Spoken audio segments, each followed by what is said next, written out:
लग्नानंतर होईलच प्रेमच्या आजच्या भागात आपण पाहणार आहोत. काव्याने खूप छान तयारी केलेली असते. खरंच प्रेक्षकांना काव्या खूप छान दिसते. त्याच वेळेला तिथे पार्थ येतो आणि त्याला विचारते, मी बरी तर दिसते ना? तर पार्थ म्हणतो, अपूर्ण दिसताय तुम्ही. तर काव्या म्हणते, अपूर्ण म्हणजे काय? तर पार्थने छान गजरा आणलेला असतो काव्यासाठी. मागच्या पाडव्याला पण मी तुम्हाला गजरा आणला होता ना? तेव्हा काव्या म्हणते, तो तर आईने आणला होता ना? तर पार्थ सांगतो, तो पण मीच आणला होता, पण मला माहिती होतं तुम्ही घेणार नाही माझ्याकडून, म्हणून आईच्या नावाने विकला होता मी. तेव्हा काव्या म्हणते, पण मी आता तुम्हाला माझा नवरा मानते ना, मग आता तुम्हीच गजरा माळा माझ्या केसांमध्ये. पार्थ गजरा माळतो. छान दिसत असतात दोघं पण सोबत असताना. त्याच वेळेला नंदिनीचा आवाज येतो बाहेरून, कारणं देऊ नका, सण रात्री आहे का? तर काव्या म्हणते, नंदिनी ताई कोणावर ओरडते? ते दोघंही बाहेर जातात. तर नंदिनीचा आरडाओरडा सगळा हा टेलरवर चालू असतो. तेव्हा काव्या म्हणते, अगं ताई काय चाललंय तुझं, कोणावर एवढी ओरडते? तर नंदिनी हळू आवाजात काव्याला सांगत असते, मी काल सांगितलं होतं टेलरला माझ्या ब्लाऊजला फुल स्लीव्ज लावून पाहिजे, पण काही तयार नाही त्याच्याकडे, आता मी काय घालू? तर पार्थ ऐकण्याचा प्रयत्न करतो, पण त्याला काय ऐकायला येत नाही. तेव्हा सांगतो, तुमच्यामध्ये काय बोलणं चालू आहे, मला ऐकू येईल असं बोला ना. काव्या म्हणते, आम्हा बायकांचे होते, तुम्ही एक काम करा, तोंडावर बोट ठेवा आणि तिथे बसा बरं. पार्थ खरंच गुणी नवऱ्यासारखा लगेच तोंडावर बोट ठेवून सोफ्यावर बसतो. काव्या नंदिनीला समजून सांगत असते, पण तुला तर फुल स्लीव्ज आवडत नाही ना, मग आता काय घालायचे तुला? तर नंदिनी मनातच विचार करते, पण जीवांना नाही ना आवडत मी हाफ स्लीव्ज घातलेले. एवढ्यात काव्य आणि नंदिनीचं लक्ष पार्थकडे जातं. दोघंही त्याला बघून हसायला लागतात. तर नंदिनी म्हणते, काव्य काय करून ठेवले ग पार्थचं तू? असा त्रास देशील का तू त्यांना? चला बरं उठा पटकन, मी तुमच्या दोघांचाही फोटो काढते, छान छान पोज द्या हां. पार्थ पटकन उठतो, हो चला चला फोटो काढा, कारण मागच्या वर्षी आमच्या प्रेमाची गुढी उंच नव्हती ना, आणि मला फोटो पोस्ट पण करायचा आहे. दोघंही पोज देतात. तर नंदिनी फोटो काढते. त्याच वेळेला नंदिनीचं लक्ष काव्याच्या हाताकडे जातं. तर नंदिनीला जीवाचं फोनवरचं बोलणं आठवतं की माझा पार्थ दादा खूप नशीबवान आहे या बाबतीत. तर पार्थ नंदिनीला आवाज येतो, नंदिनी फोटो काढा ना.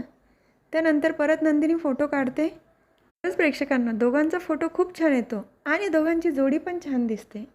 तुम्हाला कोणाची जोडी आवडते, काव्यार्थची का जीवनदिनीची? दोन्ही जोड्या छानच दिसतात. काव्या फोटो बघते. त्यानंतर नंदिनी म्हणते, मी बघते जीवा तयार झाली की नाही ते. तर पार्थ काव्याला म्हणतो, मागच्या वर्षी कसं श्रीखंड केलं होतं, छान यावर्षी पण मस्त श्रीखंड करा. त्याच वेळेला तिथे मालिनी काकू येतात आणि म्हणतात, काव्या श्रीखंड बनवणार नाही. तर दोघंही मालिनी काकूंकडे बघतात. तर दुसरीकडे जीवा तयार झालेला असतो. नंदिनी आवाज देत येते. तर तो कुर्ता परत अडकल्याचं नाटक करतो. अगं नंदिनी कुर्ता काढून दे ना, अडकला आहे. नंदिनी धावतच येते. हो मी काढते. अगं नंदिनी काय करते, कुठे गेली तू, माझा श्वास गुदमरतोय. नंदिनी शाल शोधत असते पांघरण्यासाठी. अडकलेला कुर्ता काढून देते. जीवा विचारतो, ही शाल का पांघरली? तर नंदिनी थंडीचं कारण सांगते. तेव्हा जीवा म्हणतो, मार्च महिन्यामध्ये कोणाला थंडी वाजते का? बरं ठीक आहे, माझं जॅकेट घेते का? जॅकेट काढून देतो, पण नंदिनी काही घेत नाही. तर जीवाला मागच्या वर्षीची आठवण येते. असंच त्याचा कुर्ता अडकला होता आणि नंदिनीने तो काढून दिला.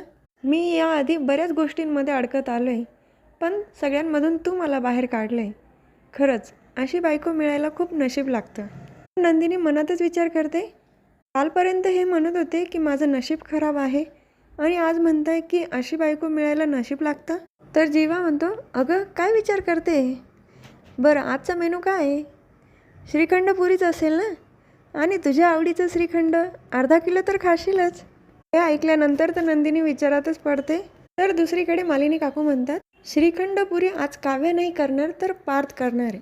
तर काव्य लगेच शिट्टी वाजवते आणि म्हणते, याला म्हणतात सासूने सुनेच्या बाजूने ठामपणे उभं राहा. तर पार्थ म्हणतो, तुम्ही बायकांनी काही ठरवलंच आहे का माझी फिल्डिंग लावायची? अशा या चांगल्या कपड्यांमध्ये मला नाही जमणार स्वयंपाक बनवायला. तर मालिनी काकू म्हणतात, आम्ही बनवतोच ना, आम्ही पण दागिने घालतो, साडी नेसतो, तरी पण बनवतो, आम्हाला पण त्रास होतो. चवीने तेव्हा जेवण करतो, पण एकदा तरी वाटलं का आम्हाला थँक्स म्हणावं ते? तर पार्थ म्हणतो, मी माझ्या वतीने तुम्हाला आणि जगातल्या सगळ्या बायकांना थँक्स म्हणतो. तुझा आशीर्वाद असंच आम्हा पुरुषांच्या पाठीशी राहू दे. बस बस का बस. मालिनी काकू म्हणतात, हे असं वरवरचं थँक्स नको आहे आम्हाला. तर काव्या म्हणते, चला पार्थ नैवेद्य बनवायला घ्या. तर पार्थ म्हणतो, मला पुरी तळता येते पण श्रीखंड बनवता येत नाही. तर काव्या म्हणते, मी नसताना तुम्हाला बनवता आलं पाहिजे, चला मी शिकवते. तर पार्थ म्हणतो, तुम्ही कुठे जाणार आहे. तर रम्या आलेली असते तिथे आणि ती म्हणते, मी घेऊन जाणार आहे. तर सगळेच तिच्याकडे बघतात. रम्या पण खूप छान तयार झालेली असते. मालिनी काकूही तिला म्हणतात, छान दिसते रम्या, आता उद्या माझं लग्न होईल तर मी तिला पाठराखण म्हणून घेऊन जाईल ना बरोबर. तर काव्या उठते आणि काजळ लावते रम्याला. खूप छान दिसते रम्या, विजयला बघता क्षणी तू आवडशील बघ. All the best. मालिनी काकू पण ऑल द बेस्ट म्हणतात. तर रम्या म्हणते, पार्थ तू नाही का मला विश करणार. तर पार्थ पण विश करतो तिला. तर रम्या कॅफेमध्ये येऊन पोचते आणि विचार करते, जो कोणी विजय त्याला मी 5 मिनटात माझ्या जाळ्या तोडणार आहे. रम्या ऑर्डर करणार असते, इथली काय स्पेशालिटी आहे. तर तिथे वेटर नसून विजय असतो आणि तो म्हणतो, सुंदर मुली आणि मुलांचे लग्न जुळतात. तर रम्या त्याच्याकडे बघते, विजय. तर तो त्याची कॅप काढतो आणि म्हणतो, हो मी विजय मतकरी. रम्यासाठी छान बुके आणलेला असतो, देतो तो. तर दोघेही ऑर्डर करतात. रम्या सिनेमन कॉफी आणि तो. तर रम्या विचारते, तुला काय आवडतं. हा कॉफी, माझा ज्यूस. तर विजय सांगतो, फ्रेश फळांचा फ्रेश ज्यूस, जे नॅचरल आहे तेच मी घेतो. रम्या मनातच विचार करते, तू सिनेमन कॉफी जरी ऑर्डर केली असती ना तर मी नसती पिली तुझ्यासोबत, कारण मी फक्त पार्थसोबतच पिते. ते दोघंही गुढीपाडव्याच्या शुभेच्छा देतात एकमेकांना. तर दुसरीकडे मालिनी काकू नंदिनीला विचारत असतात, अगं तू अशी का उभी आहे आणि तुझा मूड पण ऑफ दिसतोय. तर नंदिनी म्हणते, काही नाही आई, असंच, आपण नंतर बोलूया. तर मालिनी काकू म्हणतात, अगं नंतर कशाला, बोल. तेवढ्यात काव्य आवाज देते, नंदिनी ताई, आई लवकर या. तर जीवा आणि पार्थने छान गुढी उभारलेली असते. मालिनी काकू नंदिनी तिथे येतात. मालिनी काकू म्हणतात, खरंच खूप छान तयारी केली हां तुम्ही दोघांनी. पण आधी पार्थ आणि काव्या दोघंही पूजा करतात गुढीची. त्यानंतर नंदिनी, जीवा ते पण पूजा करतात. हा भाग इथेच संपतो. पुढील भागात बघायला मिळतं की काव्या पार्थला म्हणत असते, मागच्या गुढीपाडव्याला मी तुम्हाला भरू दिलं नव्हतं, पण या गुढीपाडव्याला मी तुमच्या हातूनच खाणार आहे. तर पार्थ तिला श्रीखंडपुरी खाऊ घालतो. तर दुसरीकडे नंदिनी वजन काट्यावर उभी असते आणि जीवा वजन बघतो. तर नंदिनी म्हणते, काय झालं, जास्त वाढलं आहे ना.